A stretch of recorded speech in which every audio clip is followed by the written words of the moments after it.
The second half of Forbidden Woods is like Darkroot Garden and Shrine of Amana had a disgusting baby. It's easy to get lost here, but there are ironically some important items scattered about this labyrinth that you don't want to miss. So to combat this, I've made a little mini-map to place in the bottom right of the screen, where I'll mark where each clip in the video was recorded. Hopefully this will make this confusing area a little more coherent. First off, take the shortcut elevator we unlocked in the last video and backtrack past the Medusa Hunter until you're back in the windmill. Head up the stairs and drop onto the platform below the door at the top. Take out the wereman and climb the ladder to reach the windmill's upper floor. Step across the gears and head up the stairs to speak to the suspicious beggar.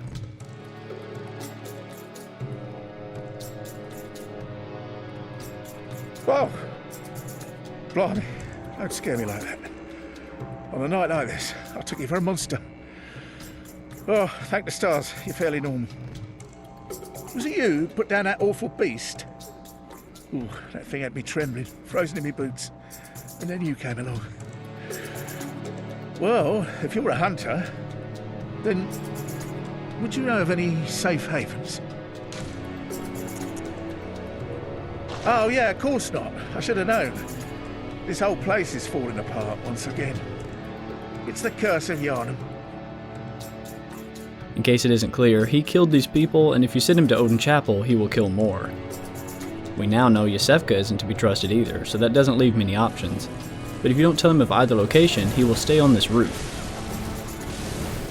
Have you got a screw loose? Or is it your animal intuition? You hunters have got more blood on your hands. This is a great place to fight because it isn't far from the lamp, and you can be sure you won't accidentally injure any allies in the process. That being said, his beast form is quite dangerous, so don't feel bad if you don't get it in the first try. Being a beast, he has a weakness to fire, so buff with fire paper and be patient with your strikes. I like to use 2 dodges and then follow up with 2 hits.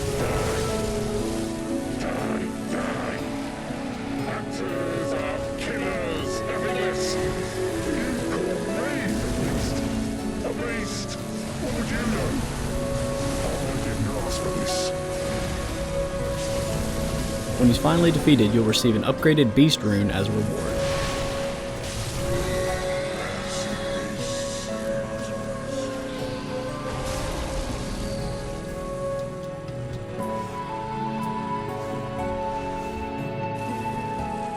Back in the windmill, drop off from the clockwork and land on the platform below to pick up the cannon, a firearm that needs no introduction.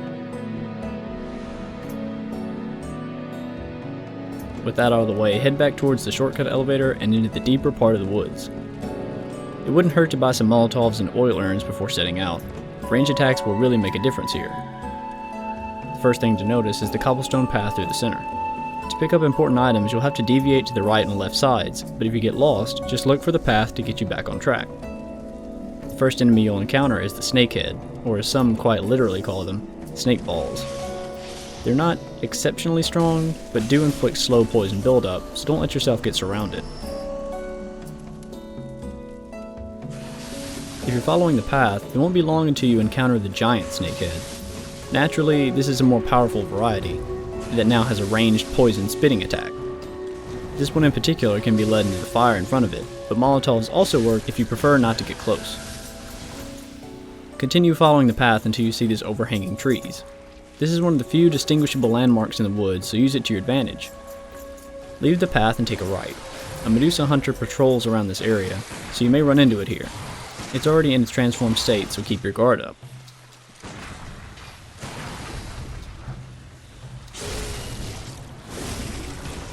Past it, there's a small cave with 2 Medusa Hunters inside guarding our first Bloodstone chunk. They have their backs to you, and neither have transformed yet, so take them out and claim your precious upgrade stone.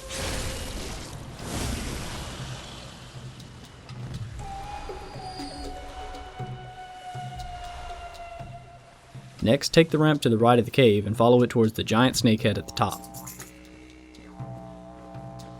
There's no fire to cheese it with here, and you want to save your Molotovs. So dash behind the monster and attack its back where it can't reach you.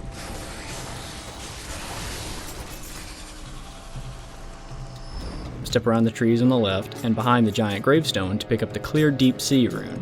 which increases slow poison resistance. Now backtrack down the ramp you came up and head straight until you encounter this ravine with 2 giant snake heads within it. This is where those Molotovs and oil urns come into play. Use your position to your advantage and take them out with consumables. Just be careful you don't slip off the edge in the process.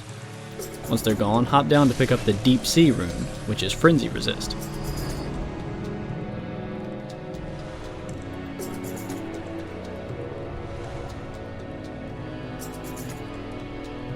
Leaving the ravine, take a left, which should put you back on the path.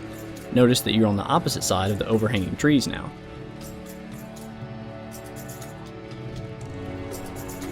Follow the path towards the Medusa Hunter. This one has the ability to summon small snakeheads. Not much of a threat, but something to be aware of.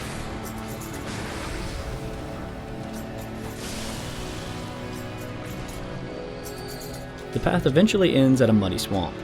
This water has no effect other than serving as a landmark, so it's okay to walk in. There's a giant pig on your left that you'll want to deal with as soon as possible.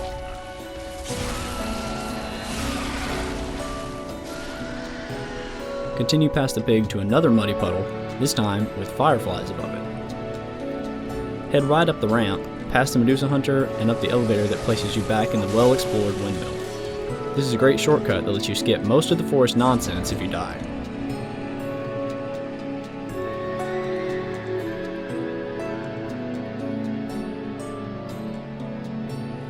Back to the fireflies, head straight across and into this canyon to meet a new enemy, the Celestial Kin. These are the creatures Yasefka has been transforming her victims into to better understand the Great Ones. The standard variety isn't very threatening, but those with the tendrils up ahead have arcane attacks that deal incredible damage. You'll want to kill these guys quick. The next 2 guard the first anti-clockwise metamorphosis rune, which increases your max stamina. Head back down the ramp where you found the pig toward the original murky pond. Continue along straight and step under these giant roots for another rune. Slay the crippled ghouls and pick up Dissipating Lake, which increases bolt defense. Leaving the roots, there are 2 fires burning in the distance. This is the direction you want to go, and another giant pig lies past them, so book it before he gets the chance to charge at you.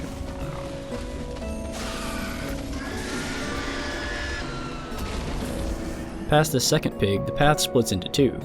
On the left is the boss, and to the right lies another rune. Take the right path and open the gate at the end.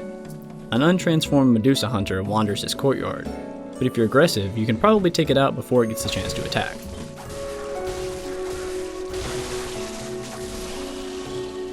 Claim the Clockwise Metamorphosis rune, which increases max HP. Now it's boss time. Head back the way you came and down the other path. The Shadows of Yharnam use fire attacks, so equip some bolt paper if you have it.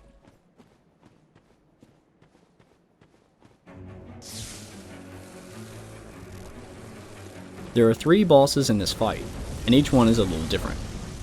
One has a katana and moves quickly, one has a katana and a candle and moves somewhat quickly, and the last uses a mace and casts pyromancy while moving slowly. These bosses go into different stages as you deal damage, so you're better off killing one entirely before injuring the others. I like taking out one of the katana users first, because once they enter their second stage, snakes burst out of their chests, and the katana users gain the ability to extend their arms while swinging their swords. This makes the melee strikes much harder to avoid, so you want to have taken at least one of them out. Then go for the other katana user, leaving the pyromancer for last. Once they enter their last stage, the remaining boss has the ability to summon giant snakes from the ground to strike you from anywhere. Think Hydra from Dark Souls 1. The way to prevent this from happening is to be very aggressive. As long as you stay aggressive, the shadow will get knocked out of its snake summoning spell, and you'll never have to deal with it at all. The pyromancer rarely uses the mace to attack, so you're actually safer up close than farther away. This is why I like to save him for last. The fight gets easier as you take out the shadows, and once only one is left, it's mostly in the bag. Goodbye and good riddance, Shadows of Yharnam.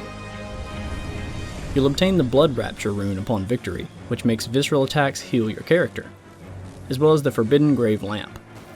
But before taking a break, teleport back to the Forbidden Woods lamp, take the first shortcut elevator, and enter the second half of the woods the way we did at the beginning of the video.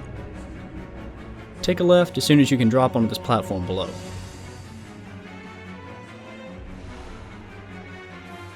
Then follow the edge until you reach this gap in the fence.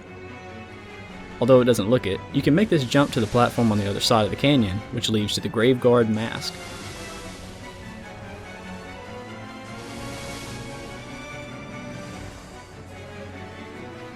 Finally, drop off the ledge and pick up the rest of the Graveguard set here. But picking it up complicates the already complex path through the woods, so I like to do it later and bold Hunter's Mark back out. Return to the dream and equip the Deep Sea rune.